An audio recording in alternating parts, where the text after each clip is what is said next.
Hey everybody, thank you for watching Leaf by Leaf.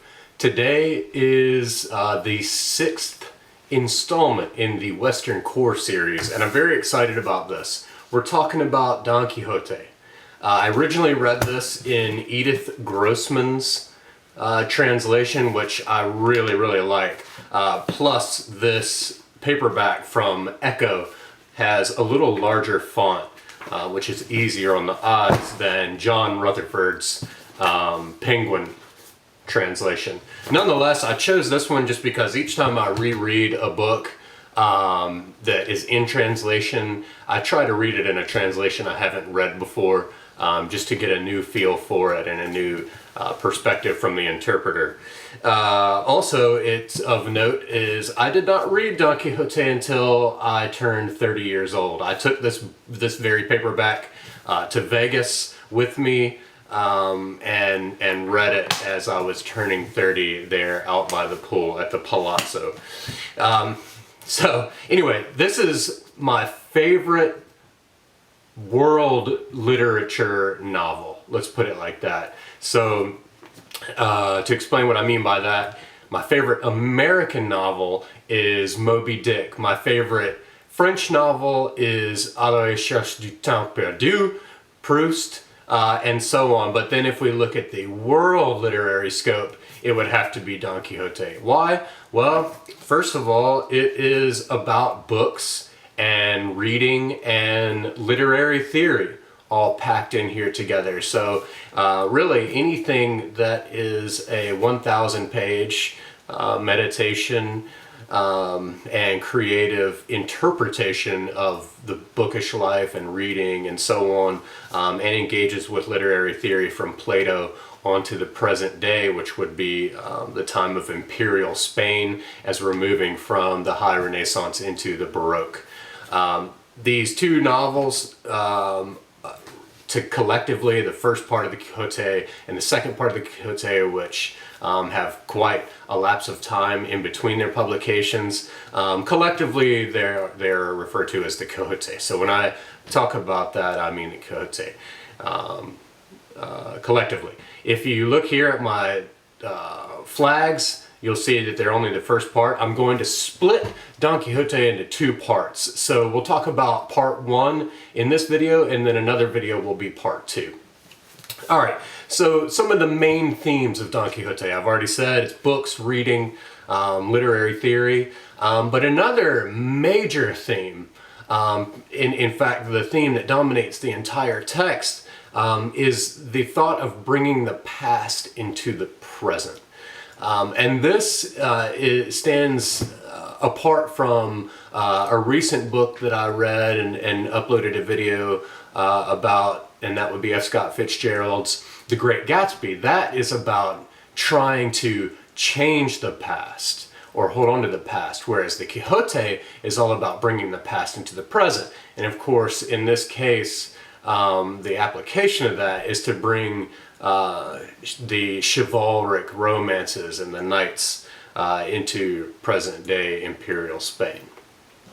And so another theme is escaping reality through reading and ultimately madness, which really this is a play on Plato's Republic books 3 and 10, where he basically refers to poets as artificers and really useless to society, and just not really contributing anything except stimulation of the imagination, which really should come from Homer's Iliad. It's about individualism. How does one fit into a world that seems incompatible, or how does one fit into a world one doesn't really like?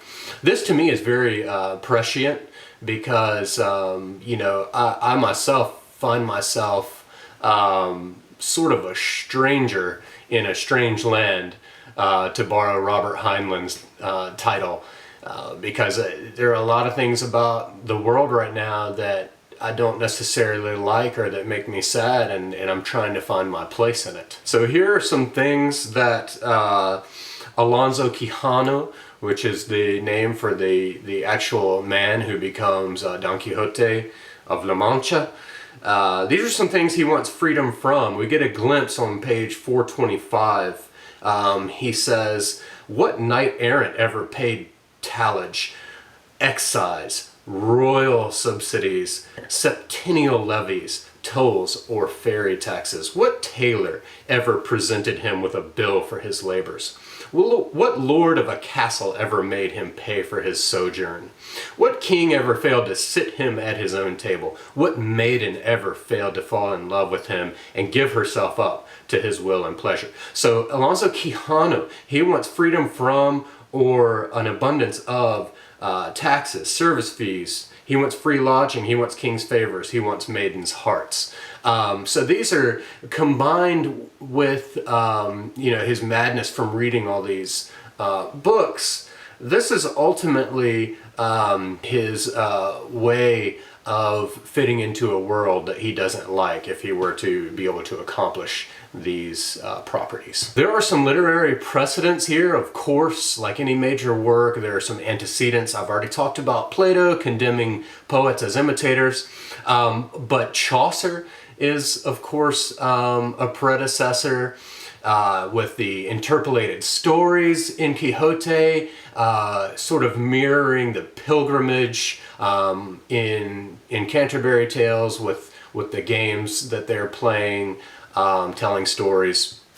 There's a denying of blame. At the end of Chaucer's tales, he basically puts himself at arm's length and puts the blame for any immorality onto the reader. And in the same way, on page 76, we see Don Quixote do the same thing. He says, "If anything worthwhile is missing from this text, it's my belief that it's the dog of an author who wrote it that's to blame, rather than any defect in the subject." And remember, the author here is a very tenuous and ambiguous person, and we'll talk about that more in a moment. Also, like Chaucer, Quixote in Catholic Spain, he is towing the line between the secular and the sacred, because he knows that he wants to get this book out there. He's basically creating a secular Bible, but at the same time he will end up on the condemned books list and probably have his manuscript burned if he ventures too far in that direction. Boccaccio, of course, is a predecessor, and really he's a predecessor of Chaucer's. And then there's also Dante. Of course, Dante is meticulously structured and fits into a very tight framework, both the verse, the tercets, and the levels of hell, and so on.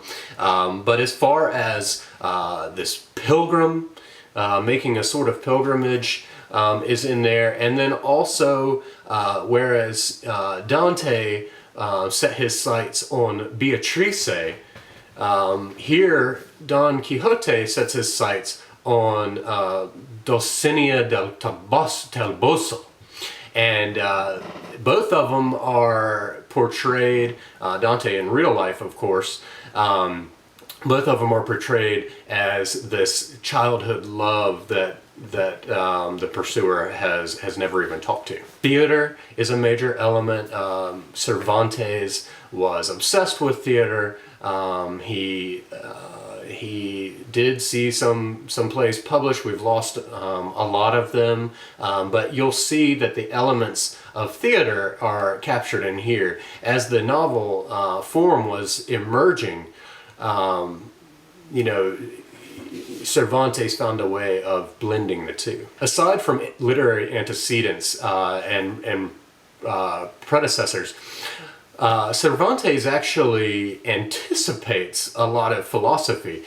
He anticipates the empiricism of Locke and Hume, the metatext of Calvino, and the social contract of Rousseau. If we look on page 183, dyslexic, we'll see him say, "It does not seem excessively harsh to make slaves of those whom God and nature made free.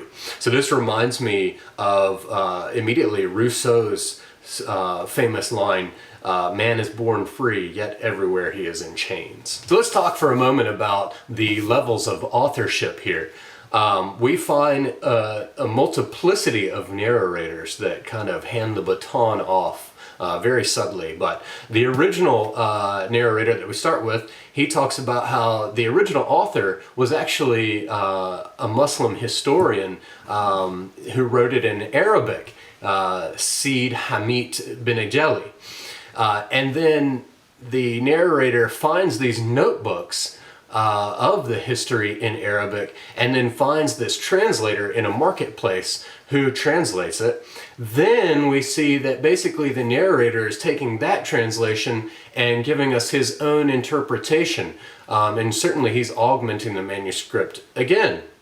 But then there are also the characters in the stories in Don Quixote telling their own stories. So that's another level of authorship. And then yet on another level, characters tell stories of other characters' tales. Some of the characters, like the priest, reads a whole manuscript within the work. So we've got levels of narrators and interpretation going on galore. And that was one element of this novel that obsessed Borges. Some of the literary traits that are meditated upon here are perspectivism, and this comes out in the great discrepancy between the way that Don Quixote interprets reality and his fat, jaunty, short squire Sancho Panza. Irony is all over the place in here, beginning right with the prologue, where he basically uses the prologue to complain about having to do prologues. He wants to surpass literary forebears, the picaresque novel and the chivalric romance. The episodic structure is a four-part structure where first we're presented with a situation, like say the windmills, which is a very famous episode. They're not my favorite. And then second, we get Don Quixote's perception of what's going on and Sancho Panza's rejoinder to him in hopes to sway him to reality. But then step 3, Don Quixote rushes in, causes calamity, and then step 4, there's a retrospective between Sancho Panza and Don Quixote of what's really going on. And this discrepancy between the two figures makes the novel wonderful. You love all the time that is spent with these two. And one example happens here on page 280. We get a wonderful example of how this discrepancy between the two is funny. We start with Don Quixote here. "All this does not displease me. Do continue," said Don Quixote. "So you arrived. And what was the Queen of Beauty doing? No doubt you found her stringing pearls, or embroidering some emblem in gold thread for this her hapless night." "All I found her doing," said Sancho, "was sieving a bushel or two of wheat in the yard." "Then you may well suppose," said Don Quixote, "that the grains of wheat became grains of pearls when touched by her hands. And did you look, my friend, to see whether it was white wheat or spring wheat?" "Just buckwheat," replied Sancho. "Yet I can assure you," said Don Quixote, "that sieved by her hands, it produced the finest wheat bread. But continue. When you gave her my letter, did she kiss it?